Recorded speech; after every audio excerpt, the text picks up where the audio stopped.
Hello everyone. तो आज का अपना टॉपिक है why bacteria develop multi drug resistance. ये आपने लाइन पढ़ी होगी लास्ट संडे के द हिंदू एडिटोरियल में, ये लाइन थी। ठीक है, इसके ऊपर ये टॉपिक था, इसके बारे में दे रखा था, तो मैंने सोचा थोड़ा इसे और एलेबरेट किया जाए, इसके बारे में सबको समझाया जाए कि ऐसा होता क्यों है हर पॉइंट ऑफ व्यू से। ठीक है, तो आज का अपना टॉपिक ये है। आज देखते हैं हमको क्या क्या पढ़ना रहेगा इसमें, क्योंकि इसके पीछे कई सारे रीजंस होते हैं। इसमें सबसे पहले हमको पढ़ना है सर्वाइवल ऑफ द फिटेस्ट। जी हाँ, ये वही डार्विनिज्म का कंसेप्ट। नेचुरल सिलेक्शन, ये भी डार्विनिज्म। आर्टिफिशियल सिलेक्शन डार्विनिज्म से हटके है थोड़ा, जो हम इंसान कराते हैं। And finally MDR and mutation. MDR and mutation हमारा टॉपिक जरूर है, लेकिन उसको समझने के लिए हमें इन तीनों चीज़ों को समझना पड़ेगा, तभी हमें एमडीआर और म्यूटेशन समझ आएगा। ठीक है, तो चलिए अपना पहला टॉपिक देखते हैं आज का, सर्वाइवल ऑफ द फिटेस्ट। ठीक है, सर्वाइवल ऑफ द फिटेस्ट। यहाँ जो हम पहली बात तो जो फिटेस्ट को रेफर कर रहे हैं ना, वो फिजिकल फिटनेस नहीं है, वो सिर्फ सेक्सुअल फिटनेस पर बेस्ड है। रिप्रोडक्टिव फिटनेस, रिप्रोडक्टिव फिटनेस है ये सिर्फ, कोई फिजिकल फिटनेस नहीं, कोई मेंटल फिटनेस नहीं, ओनली रिप्रोडक्टिव फिटनेस। ठीक है ना, ये मेन हाईलाइट्स था ओरिजिन ऑफ लाइफ की थ्योरी का। इस टर्म को हर्बर्ट स्पेंसर ने दिया था, लेकिन इसे अपनी थ्योरी में इंक्लूड किया था चार्ल्स डार्विन ने। उनके नाम पूरा एक युग है, उसे डार्विनिज्म कहा जाता है बायोलॉजी में। Fitness refers to reproductive fitness only, मैं बता चुका हूँ। ऐसी हर स्पीशीज, कोई भी स्पीशीज हो अर्थ पर, वो अपने सराउंडिंग एनवायरनमेंट को अपने लिए लेस सूटेबल बनाती ही है। जैसे इंसान बना रहे हैं, ग्लोबल वार्मिंग हम इंसानों की वजह से हो रही है, ग्रीन हाउस इफेक्ट, इन सब की वजह से हम अपने ही लिए अनसूटेबल बना रहे हैं। और ये हमारी टेंडेंसी है नेचुरल, बस हम इसे कुछ ज़्यादा ही एक्सप्लॉइट कर रहे हैं अपने कैपिटल मीन्स के लिए। बाकी ये हमारी फितरत ही है, और इसकी ऐसे होता है नेचुरल सिलेक्शन। अब ये सब तो हमने जान लिया, अब जानते हैं सर्वाइवल ऑफ द फिटेस्ट है क्या। मान लीजिए एक पूरी बहुत बड़ी वैरायटी है, एक इंसानों की ही पॉपुलेशन मान लेते हैं। ठीक है, इंसानों की 100 इंसानों की पॉपुलेशन है, 100 की। ये तो काफ़ी छोटा अमाउंट है, बाकी सर्वाइवल ऑफ द फिटेस्ट बहुत बड़ी पॉपुलेशन पर अप्लाई होता है, और इसकी यूनिट एक इंडिविजुअल होता है। इसमें हर किसी में वेरिएशंस होती हैं, हमने देखा था अपनी पुरानी वीडियोस में। वेरिएशंस हर किसी में होती हैं, अलग अलग वेरिएशंस हमको मिलेंगी। ठीक है, तो अब जब वेरिएशन होंगी 100 इंसानों में 100 तरीके की, बेसिकली हम लोग एक जैसे होंगे, लेकिन कुछ चीज़ों में अलग अलग होंगे। अब मान लीजिए अचानक से खाना खत्म हो जाए पूरी तरीके से, एनवायरनमेंट में पूरी तरीके से फूड खत्म हो जाए और बहुत थोड़ा सा बचे, मतलब फूड बहुत थोड़ा सा बचे, सॉरी, फूड बहुत थोड़ा सा रह जाए एनवायरनमेंट में। ठीक है, अब 100 इंसान है, इनमें से बहुत सारे ऐसे भी होंगे जो बहुत लंबे चौड़े होंगे, और बहुत सारे ऐसे भी होंगे जो छोटे होंगे। ठीक है ना, एक सबसे छोटा इंसान होगा, एक सबसे बड़ा होगा। अब इनमें फूड की जरूरत सबसे ज्यादा किसको होगी? उसको जिसका शरीर सबसे छोटा है, यानी कि जो साइज में छोटा है, उसको सबसे कम खाने की जरूरत होगी, और खाना वैसे भी कम है। तो अगर मान लें कि ये लोग आपस में वायलेंस करके एक दूसरे को ना मारें या कैनाबिलिज्म पर ना जाएं, अगर मान लें ये सब मेहनत करके खाना ही जुटाते रहें, तो सबसे छोटे वाले को सबसे कम खाना चाहिए। तो सबसे ज्यादा चांसेस किसके हुए सर्वाइवल के? जो सबसे छोटा है। तो यहाँ फिट सबसे छोटा इंसान होगा, सबसे ज्यादा फिटेस्ट यहाँ सबसे छोटा इंसान होगा, ना कि सबसे बड़ा, जैसे कि हमारी सोसाइटी में ट्रेडिशन है। तो मैंने कहा ना, यहाँ फिटेस्ट सिर्फ रिप्रोडक्टिव फिटनेस को अप्लाई है। अब जब इस छोटे इंसान की जिंदा रहने की प्रोबेबिलिटी ज्यादा है, तो रिप्रोड्यूस होने की भी प्रोबेबिलिटी इसी की ज्यादा है। बाकियों की तो जिंदा रहने की इतनी प्रोबेबिलिटी नहीं है, इसकी तो ज्यादा है, तो रिप्रोड्यूस करने की भी इसकी प्रोबेबिलिटी ज्यादा है, और वो भी छोटे ही इंसान से, किसी से, मतलब छोटी फीमेल से, क्योंकि फीमेल में भी तो छोटे रहने का ज्यादा चांस है।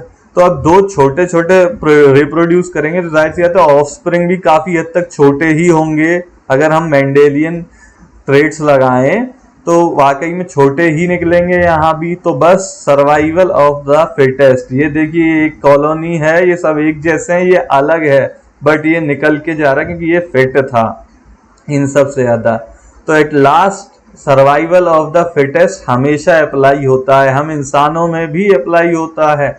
आप देख सकते हैं लोगों को एक नज़र में वो लोग ज़्यादा पसंद आते हैं जो ज़्यादा फिट होते हैं। इंसान में फिजिकल फिटनेस आ जाती है, या फिर इंसानों में और कई क्राइटेरिया है, कौन कितना पैसा कमाता है, मनी फैक्टर आ जाता है, ये सब हम में फिटनेस डिसाइड करते हैं। ये सब हमारे अपने क्राइटेरिया, बट एप्लीकेबल सब जगह है ये। ठीक है, अब देखते हैं अपना अगला टॉपिक, नेचुरल सिलेक्शन। ठीक है, नेचुरल सिलेक्शन, ये भी origin of life. Origin of life क्या है? ये चार्ल्स डार्विन ने किताब लिखी थी जिसमें बताया गया था कि इंसान कैसे बने थे। ओरिजिन ऑफ लाइफ, ठीक है, ये चार्ल्स डार्विन की किताब है, चार्ल्स डार्विन की। ठीक है, जो सेलेक्टेड स्पीशीज है ना वो ग्रेटर प्रोजेनी करेंगी फ्यूचर में, यानी कि जो सर्वाइवल ऑफ द फिटेस्ट जो सेलेक्ट की गई हैं उसमें वो ज्यादा प्रोजेनी लीव करेंगी फ्यूचर में। प्रोजेनी मतलब बच्चे, ठीक है ना। और इसकी वजह से स्पीशीएशन, मान लीजिए छोटे ही छोटे पैदा होते जा रहे हैं तो छोटों की एक अलग स्पीशीज बन जाएगी। इसका मतलब है स्पीशीएशन का क्रिएशन ऑफ ए स्पीशीज। जब छोटे ही छोटे होंगे तो स्पीशीएशन होगी, और वेरिएशंस जो होती हैं वो प्री एडेप्टिव होती है। नेचुरल सिलेक्शन उन्हें पॉपुलेशन में फिक्स कर देता है। ये बहुत बड़ी लाइन है, इसका भी अपन मतलब समझते हैं। ठीक है, अब मान लीजिए ये अपने पास कुछ चूहे हैं, ठीक है, कुछ काले चूहे हैं, कुछ ये सफेद चूहे हैं। एनवायरनमेंट कैसा है? ब्लैक है। ठीक है, एनवायरनमेंट कैसा है? Completely black. इसे थोड़ा जूम इन कर लेते हैं। एनवायरनमेंट कंप्लीटली ब्लैक है, कुछ सफेद चूहे हैं, कुछ काले चूहे हैं। अब चिड़िया उड़ रही है, मतलब मान लीजिए चिड़िया क्या, बाज समझ लेते हैं, हम इसे ईगल समझ लेते हैं। ये उड़ रहा है, इसको कौन सा ज्यादा जल्दी दिखेगा? जाहिर सी बात है इसको सफेद वाले ज्यादा जल्दी दिखेंगे काले वाले कंपेयर में, क्योंकि बैकग्राउंड काला है, काले में काला ज्यादा अच्छे छिप पाएगा एज कम्पेयर टू सफेद वालों के। तो ये सफेद वालों को ज्यादा खाएगा एज कम्पेयर टू काले वाले। तो बस सफेद वालों की पॉपुलेशन ज्यादा जल्दी कम होगी as compare to black ones. तो जब काले वाले ज्यादा बच रहे हैं, यहाँ ज्यादा फिट हैं एनवायरनमेंट के हिसाब से, तो ये ज्यादा रिप्रोड्यूस करेंगे, और देखिए इनकी प्रोजेनी ज्यादा है as compare to white ones. ठीक है, तो बस अब ये काले वाले ही ऐसे रिप्रोड्यूस करते रहेंगे तो एट द एंड ऐसा होगा कि ये खत्म ही हो जाएंगे सफेद वाले, और काले वालों की एक नई स्पीशीज बन जाएगी। ये है स्पीसीएशन। अब देखिए इससे कोई वेरिएशन नहीं लाया नेचुरल सिलेक्शन, वेरिएशन पहले से थी, काले वाले भी पहले से थे, सफेद वाले भी पहले से थे, वेरिएशन पहले से थी। नेचुरल सिलेक्शन हुआ यहाँ एक, तो उससे जो वेरिएशन थी वो तो प्री एडेप्टिव थी, पहले से थी, दोनों चूहे थे। अब उसने फिक्स कर दिया काले वाली वेरिएशन को, उसने फिक्स कर दिया पॉपुलेशन में, और सफेद वाली इवेंचुअली खत्म हो जाएगी। तो वेरिएशन को फिक्स कर दिया नेचुरल सिलेक्शन ने। ये मतलब था variations are pre adaptive in nature and natural selection fixes them in a population. इस सेंटेंस का मतलब ये था। अब जिराफ के बारे में कहा जाता है कि भाई पहले जमीन पर खाना होता था इसलिए जिराफ जिंदा रहते थे, छोटे वाले भी, छोटी गर्दन के भी, और जब जमीन पर खाना खत्म होता गया तो जिराफ ऊपर खाने लगे। तो ऐसा नहीं है, पहले ना जब शुरुआत में थे तब दोनों तरीके के जिराफ थे, छोटे वाले भी और बड़े वाले भी। इवेंचुअली हुआ क्या, बड़ा वाला भी जमीन पे खाना खा सकता है, छोटा वाला भी खा सकता है, छोटी हाइट का, ठीक है ना। तो इवेंचुअली ये दोनों तरीके के जिराफ खा रहे थे खाने को, तो ये इनकी हाइट पर यानी जमीन पर और यहाँ तक के लेवल पर खाना खत्म हो गया। ठीक है, तो अब ऊपर खाना था उसे ये तो खा सकता था, ये नहीं खा सकता था, तो ये हो गए खत्म। ठीक है, ये हो गए खत्म और ये रह गए। जब बड़े ही बड़े रह गए तो बड़े बड़ों ने ही आपस में रिप्रोड्यूस किया, और जो उनकी प्रोजेनी थी वो भी बड़ी गर्दन वाले थे, बड़ी नेक वाले जिराफ थे। तो इसलिए अब जिराफ सिर्फ बड़ी नेक वाले दिखते हैं, छोटी गर्दन वाले नहीं दिखते। ठीक है, तो शुरुआत में दोनों तरीके के जिराफ थे, अब सिर्फ बड़े हैं। उसका रीजन नेचुरल सिलेक्शन है।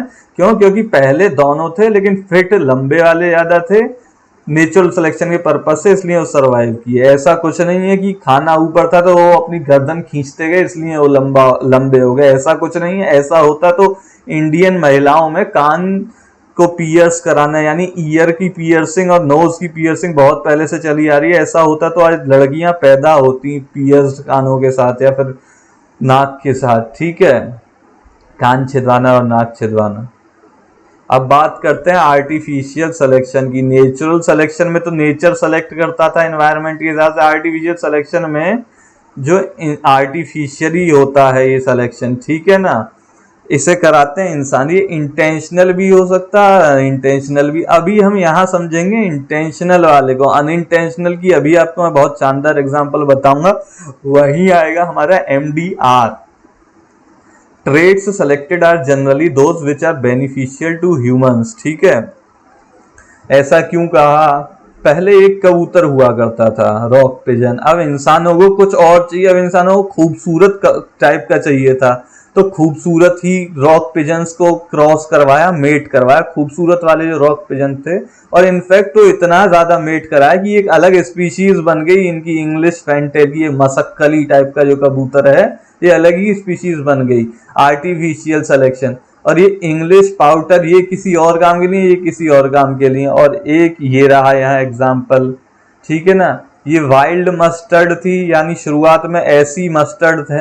मस्टर्ड अभी भी देखी होगी आपने, ये वाइल्ड है, ठीक है। अब इंसानों को चाहिए थी फ्लावर्स, खाने थे इसके, तो इससे बना ली कॉलीफ्लावर यानी फूल गोभी, ठीक है। अब इंसानों को चाहिए थी कि फूल नहीं खाएं हम, खाली इसका इन्फ्लोरेसेंस खाएं, तो ब्रोकली बना ली, ठीक है ना। सिलेक्शन करवा करवा के जो स्पेसिफिक ट्रेट वाली थी सिर्फ उन्हें क्रॉस कराया। स्पेसिफिक ट्रेट यानी स्पेसिफिक क्वालिटी वाली, क्रॉस कराना मतलब मेटिंग कराना, ठीक है ना। कैबेज, अगर हमको पत्ते खाने थे तो कैबेज यानी बंद गोभी बना ली, और पत्ते ऐसे खुले हुए रखने थे तो केल बना ली और कोलराबी बना ली। ये हमने कैरेक्टर्स के लिए हमने कैरेक्टर चूज किए, फिर उसके लिए हमने क्रॉस कराया, आर्टिफिशियल सिलेक्शन हो गया, ठीक है ना।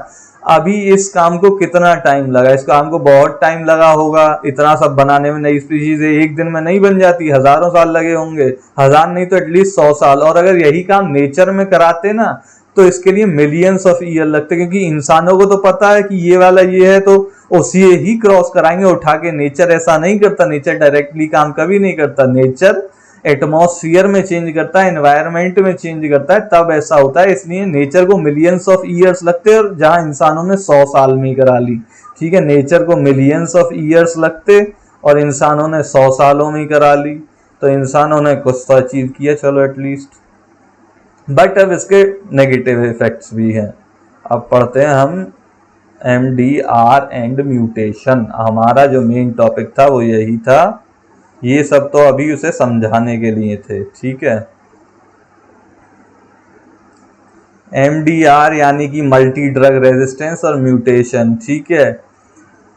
ये जो MDR है ना, ये सारी प्रोसेस जो अभी हमने तीनों पढ़ी थी, natural selection, survival of the fittest, artificial selection, ये इस इंडिविजुअल के लाइफ स्पेन से रिलेटेड होती हैं, ठीक है ना। जिन ऑर्गेनिज्म का लाइफ स्पेन यानी जिंदगी छोटी होगी उनमें ये प्रोसेस बहुत तेज होगी, है ना। जो म्यूटेशन वायरस में दिनों में हो जाती है, वो मिलियंस ऑफ ईयर्स लगाएगी ह्यूमंस में होने के लिए, ठीक है। ये तो अपने को समझ आता है। मान लीजिए हमको कोई वेरिएशन लानी है बैक्टीरिया में, ठीक है ना। हमने एक बैक्टीरियाई कॉलोनी ली, ये छोटे छोटे छोटे छोटे छोटे छोटे, इसमें बहुत सारे बैक्टीरिया हैं, और ये नॉर्मल बैक्टीरिया, और इसमें कुछ वेरिएशन वाले ये ब्लू वाले हैं, ठीक है ना। ये लाल वाले जो है ना, ये नॉर्मल बैक्टीरिया हैं जो एंटीबायोटिक से खत्म हो जाते हैं, और ये नीले वाले जो हैं ये हैं एम्पीसिलिन। एम्पीसिलिन एक एंटीबायोटिक होती है, ये उसके लिए रेजिस्टेंट है, मान लेते हैं, ठीक है।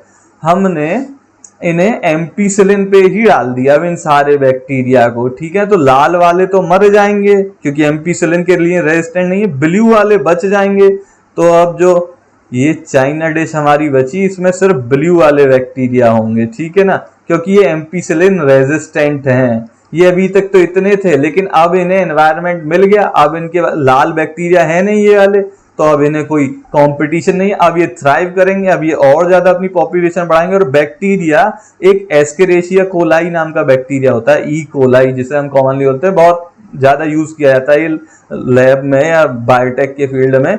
20 मिनट में इसकी अगली जनरेशन आ जाती है, और इंसानों को अगली जनरेशन लाने में कम से कम 30 से 35 साल लगते हैं, ठीक है ना। इसकी 20 मिनट में आ रही है, इसकी 30 से 35 में। तो सोचिए ये सब के सब ऐसे रेजिस्टेंट कितनी जल्दी हो जाएंगे, एक दिन में इनकी कई जनरेशन आ जाएंगी, लेकिन इंसानों की तो सालों लगती है, 30 से 35 साल। इसलिए ठीक है ना। अब मान लेते हैं एमडीआर हुआ कैसे। मान लीजिए कोई कोविड-19 वायरस है, चलिए कोविड-19 वायरस का ही एग्जांपल लेते हैं, सब छोड़ते हैं अपन। बहुत ज्यादा म्यूटेशन हो रही है इसमें, ठीक है, म्यूटेशन ही म्यूटेशन की, अल्फा वेरिएंट, डेल्टा वेरिएंट, ठीक है ना। मान लेते हैं ये वायरस है, मतलब ये वायरस नहीं है, ये प्लेट है हमारी चाइना डिश, जिसपे हमने कोविड-19 कोरोना वायरस रख रखा है। ये ब्लू वाला पूरा कोविड-19 वायरस है, ठीक है ना, इस पे हमने खूब रख रखा है। इसमें एकाध वायरस, ये करोड़ों वायरस हैं, मान लीजिए ये एक इनमें से जो लाल वाले रंग का है ना, ये वाला वायरस, ये है हमारा जो कोविड-19 के ड्रग्स है ना उनके लिए रेजिस्टेंट है ये, या फिर ये मान लेते हैं ये और ज्यादा वायरुलेंट है, ठीक है, और ज्यादा वायरुलेंट और ड्रग रेजिस्टेंट है। ये जो कोविड-19 के खिलाफ ड्रग्स बनाए जाते हैं उनके लिए रेजिस्टेंट है। तो भाई हमने कोविड-19 को मारा, हमने दवाई दी, ये तो करोड़ों वायरस थे, ये अकेला था, और वायरस बहुत जल्दी मल्टीप्लाई करते हैं, ध्यान रखना, एक मिनट में अपनी करोड़ों कॉपी बना लेते हैं, ठीक है। मान लीजिए हमने ड्रग्स दिए तो ये सारे तो खत्म हो गए, ठीक है ना, क्योंकि ये रेजिस्टेंट नहीं थे, ये सब खत्म हो गए, ठीक है। ये रेजिस्टेंट है तो ये बच गया इस प्लेट पर, अब ये अकेला वायरस बचा, लेकिन ये ज्यादा वायरुलेंट है, ड्रग रेजिस्टेंट है, क्योंकि वेरिएशंस तो हर पॉपुलेशन में होती हैं, इंसानों में भी हर किसी में वेरिएशन होती है, हर किसी की शक्ल अलग होती है, कुछ लोग के नीली आंखें होती हैं, सबके तो नहीं होती, ठीक है। ये बच गया, अब ये अकेला वायरस बचा। वायरस अकेला होने के बावजूद भी मल्टीप्लाई कर सकता है, अब ये अकेला वायरस मल्टीप्लाई करेगा और ये मिनट भर में करोड़ों कॉपी अपनी बना सकता है, इसे सेल मिल जाए बस तो अभी अपनी कॉपी बनाना शुरू करेगा, जिसको भी इन्फेक्ट करेगा उसे, और ये ज्यादा वायरुलेंट है और ड्रग रेजिस्टेंट है, ठीक है ना। तो अब ये सारे भी ज्यादा वायरुलेंट बनेंगे और ड्रग रेजिस्टेंट बनेंगे। अब ठीक है, अब ये तो था, अब इनमें से कोई एक ऐसा होगा जो इनमें से और ज्यादा वायरुलेंट और ज्यादा ड्रग रेजिस्टेंट होगा। ये एक और वायरस आ गया जो और ज्यादा वायरुलेंट और ज्यादा ड्रग रेजिस्टेंस है, ठीक है ना, मोर वायरुलेंट मोर ड्रग रेजिस्टेंट, ठीक है।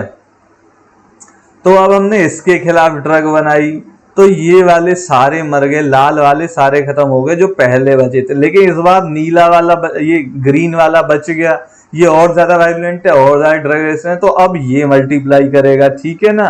तो इसलिए ये मल्टी ड्रग रेजिस्टेंट बन जाए। ड्रग रेजिस्टेंट बैक्टीरिया या वायरस पहले से होंगे, वेरिएशन पहले से होंगी, लेकिन जो नेचुरल सिलेक्शन है वो उन्हें उसमें फिक्स कर देगा पॉपुलेशन में, वो उनकी बड़ी पॉपुलेशन बना देगा। रीजन, क्योंकि यहाँ नेचुरल सिलेक्शन छोड़ो, यहाँ आर्टिफिशियल सिलेक्शन हो रहा है, जो कि एक बहुत फास्ट प्रोसेस है। आर्टिफिशियल सिलेक्शन ही तो है, लेकिन ये है अनइंटेंशनल। जैसा मैंने बताया था कि आर्टिफिशियल सिलेक्शन दोनों तरीके का हो सकता है, इंटेंशनल भी अनइंटेंशनल भी। हमारा इंटेंशन था वायरस को मारना, ना कि दूसरा मोर वायलेंट वायरस पैदा करना, लेकिन अनइंटेंशनली हो गया। क्यों? क्योंकि हमने ड्रग्स दिए जिससे बाकी तो खत्म हो गए, लेकिन ये अकेला बचा और ये अब कॉपी बना रहा है अपनी, ठीक है ना। इसलिए ये ड्रग रेजिस्टेंट हो जाते हैं। ड्रग रेजिस्टेंट ये पहले से होंगे, लेकिन हम इन्हें आर्टिफिशियल सिलेक्शन के जरिए इनकी इस वेरिएशन को, ड्रग रेजिस्टेंस को, एमडीआर को, हम इसे फिक्स कर देते हैं इनकी पॉपुलेशन में, ताकि इनकी अमाउंट और बढ़े। इसलिए ये दिक्कत देते हैं। यही एप्लीकेबल है वायरस पे, यही एप्लीकेबल है बैक्टीरिया पे, ठीक है ना। अब जैसे ब्लू आइज वाले लोग हैं, ये करीब 1000 साल पहले इन लोग का एक एंसेस्टर आया था, ब्लू आइज, ठीक है ना, जिन लोग की आंखें नीली होती हैं। करीब 1000 साल पहले हिस्ट्री में इनका एंसेस्टर ओरिजिनेट हुआ था। अकेला आदमी था, उसने मेटिंग करी किसी फीमेल से, तो बहुत सारे बच्चे पैदा हुए। मान लीजिए हो सकता है उनमें से 2 की आंखें ब्लू हों, फिर उन्होंने मेटिंग करी, तो आज देख लीजिए, आज इंसानों में कई लोग मिल जाएंगे ब्लू आइज वाले। एक से कितने बन गए, जबकि इंसान का लाइफ स्पैन 30 से 35 साल होता है।